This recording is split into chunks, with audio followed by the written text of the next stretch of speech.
in the natural progression of my YouTube channels having little preparation but much thought process behind them, the videos themselves, little preparation because I'm just busy doing other things, and right now I actually should be busy doing something else very sort of related to the art form that we're going to be talking about.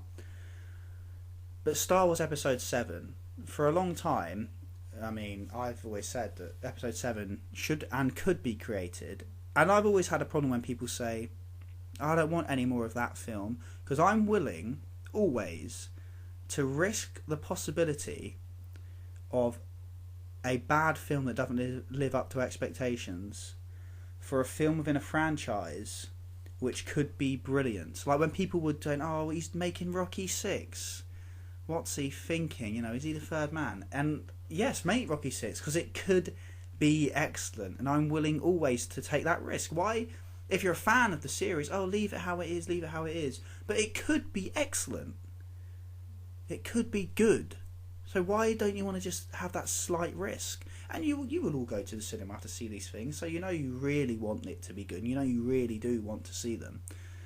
So anyway, Episode 7, which I don't know what they're actually going to call it as a name for a title. I remember when a few years back I was trying to, because I always thought they should do maybe a one-off like an Episode 7, and you could call it something, I don't know, like Force of Fate or something like that.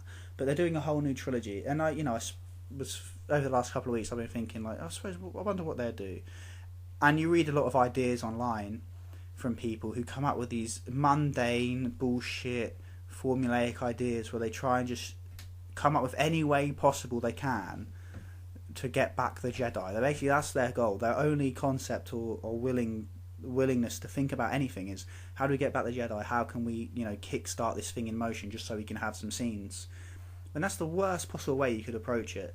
So this video, I mean, I've listed it as a treatment, but I actually should be, with my writing partner, should be writing a treatment as I do this video, but I mean, that ain't going to happen. Look at me.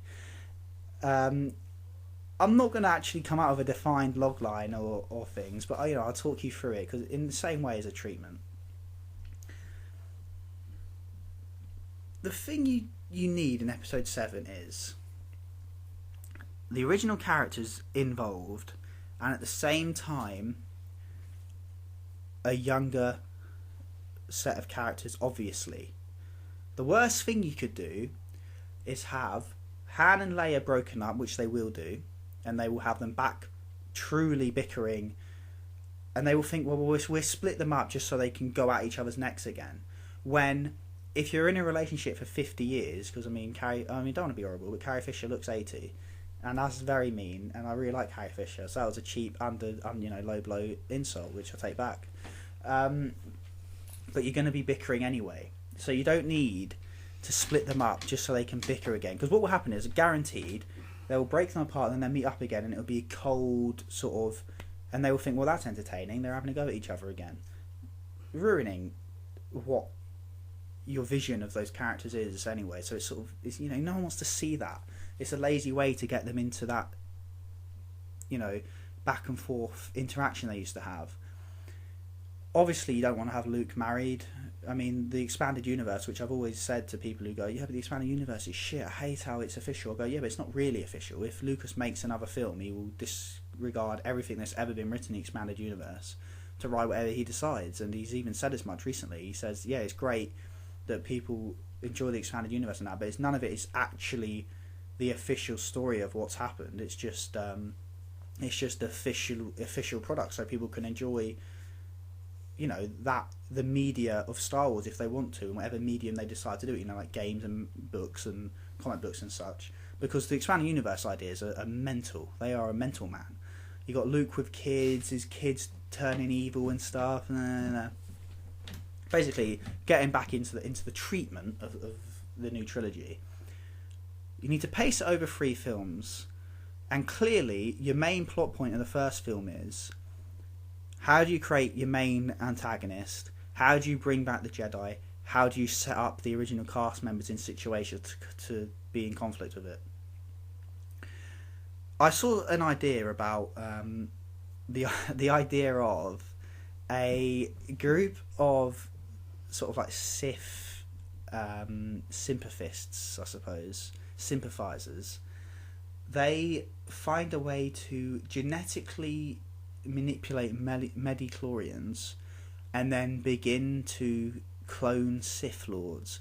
What a pile of shit. What a complete cack pile. This is what I would do. Luke Skywalker has been scouring the galaxy ever since the conclusion of Return of the Jedi, 4 Jedi. Luke Skywalker is the last living Jedi, and there are no more. And he's getting older. He knows, he's not going to live forever. He's not Yoda. He's not the song, by the Oasis. He knows eventually when he dies, that will be the last of the Jedi. There will be no more. So he's been scouring the galaxy looking for them. And you can have, as for Han and Leia, I haven't spent enough time going into what they would exactly be doing right now, but clearly there would have to be some kind of either a layer in politics or some kind of activist or some kind of powerful position as some kind of ambassadorial role to do with rebuilding, helping, shaping, controlling in a positive way the Empire. Well, not the Empire anymore, the Republic, I suppose, wouldn't it be?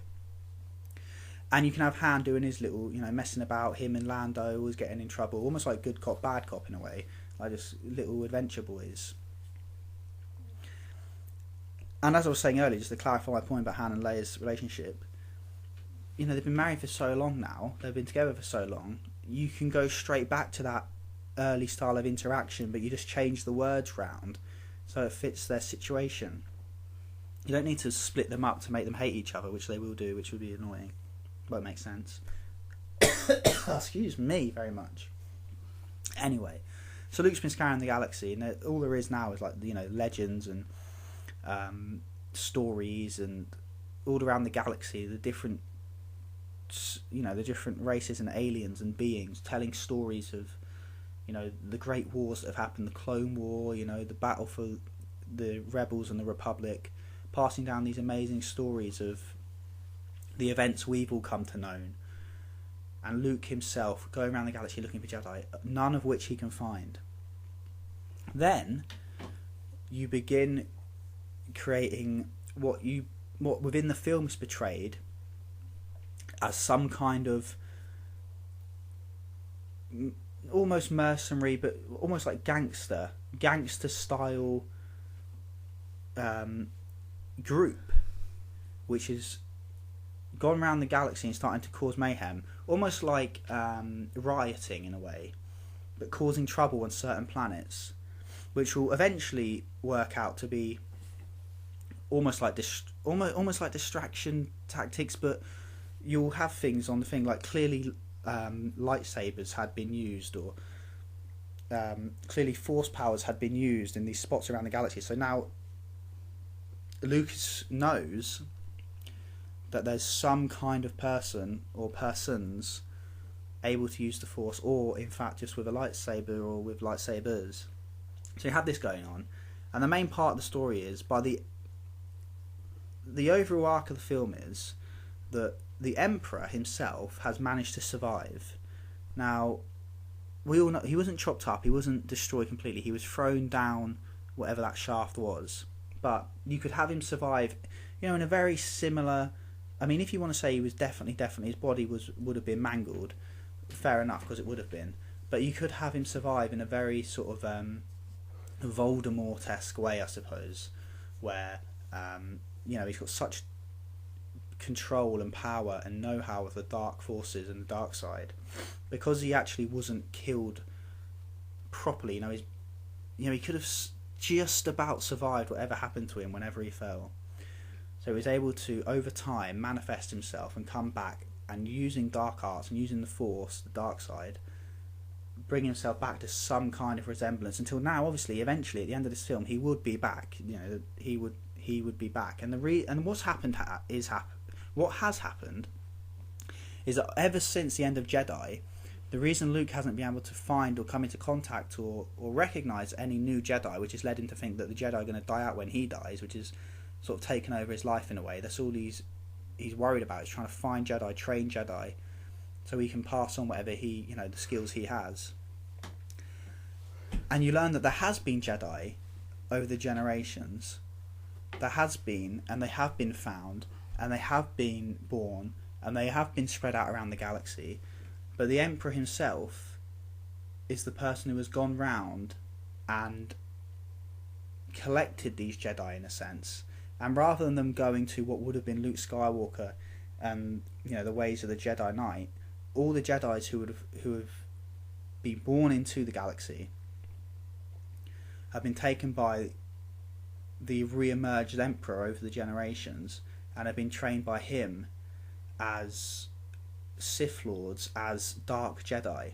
And at the end of the film, what you would have is that setup be properly revealed after the film. The film would be set up as a style of intrigue, miscommunication, almost plot twist detective work of trying to work out what is exactly happening, miscommunication, until finally you realise that the Jedi themselves always were around and they've been built up, and now it's the time for the Emperor believes it's time to rise again, and that sets you up for the next two films. And then you have, obviously, that's when everyone like Lando, Leia, Han, even, you know, Chewbacca, everyone we know from the series, that's when they're all like come back together, because they could all be all spread out across the galaxy, and that's when they will all end up coming back together for near the end of episode 7. And then you'd have your big battle sequence with you know, Luke up against a bunch of Jedi. You'd have the Emperor doing shit, Leia and Han over here, Lando needs to do things over here. But it would be your third act when you'd get this reveal and everything would come into light, and then that's where you'd have your big confrontation. Everyone would come back together, and that's when you're bringing almost like the band back together, if you will, which sets you up for 8 and 9. But that's the best and most intriguing way, I think, of bringing back a basis for 3 films, a storyline for 3 films, which brings all the characters back together and also allows you to bring back the Emperor, because I can't see it being good if you have brand new antagonist where you're trying to almost shoehorn, you know, a new reason for there to be Sith, a new reason for there to be trouble, a new reason for there to be, you know, a galactic struggle between Empire and Republic. Whereas with the Emperor, you could easily have it. He returns, whole generations of Jedi Knights, is able to reclaim the Senate, and then you easily have set up so the Empire is back. But you just, you know, you alter it slightly. But anyway, that would be my thoughts. And what they will do would be interesting, but I can't... Whatever they do, as an actual basis for a storyline, if they go down the road of everything to be new, a new threat, I can't... I don't think it will be as good as working back with what you already have, because it's already there, you're already connected to it, and you're already wanting to see it again. It will almost be... Like, if you don't use the Emperor, if you don't use that, what was already established in 4, 5 and 6, it would almost feel like, well, at the end of 9, you know, it would all just happen again, I suppose, because a new evil group, a new band of evil men will turn up and go, yeah, we'll do it now. So those are my thoughts.